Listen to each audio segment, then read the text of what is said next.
Hi, my name is Ariana. I'm going to be telling you about my COVID story. Did you ever think you would go through a global pandemic? Yeah, I really didn't think so either. And I didn't expect to become such a different person after this whole experience. I'd like to tell you about how the virus impacted my life and shifted my whole world. I'm sure most of you can relate, but it all started back in March of 2020 in the spring semester when we didn't know our lives were going to change so much. From the beginning of the first quarantine, which many of us have never really experienced before, including myself, it became the new normal. The first week goes by and I actually really enjoyed getting a break from my life and feeling like I could recoup. But then after that first week, I could feel myself wanting to go back to a normal routine. Things really started to set in for me that life was going to be a whole lot different for not being able to leave my premise of my home, and I learned that was going to be my life for the next 3 months. As quarantine started moving along, I noticed I had to change some things up. A little bit about me: I really like to go to the gym. I work in retail. I'm a sophomore at Boise State studying criminal justice, and I'm usually with my friends when I have open time, so I'm basically always on a constant schedule. This all changed really rapidly when the city of Boise was put to a stay-at-home order.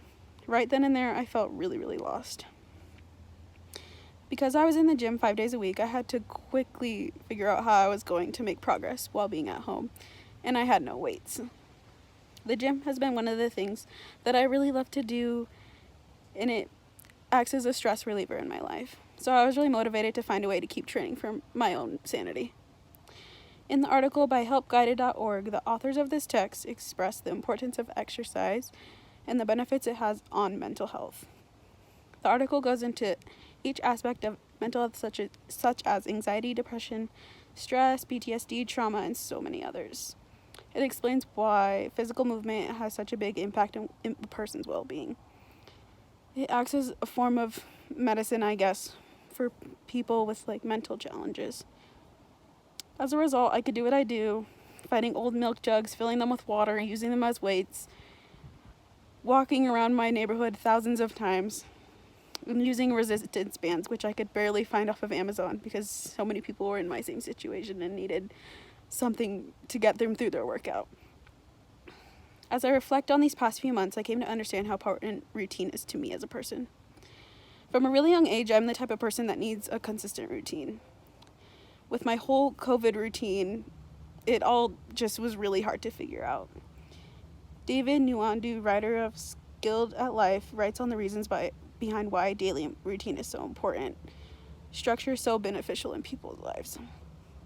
When one doesn't have a set routine, it can result in many people feeling like they're stressed, anxious, overwhelmed, and falling short of their goals and true potential. This very much happened to me. My whole mojo was off, and I had to just go about my life like it was okay. The outcomes of the virus are pretty substantial to me in my life now. Due to all these variables, my life is really now not normal. I struggle a little bit with anxiety.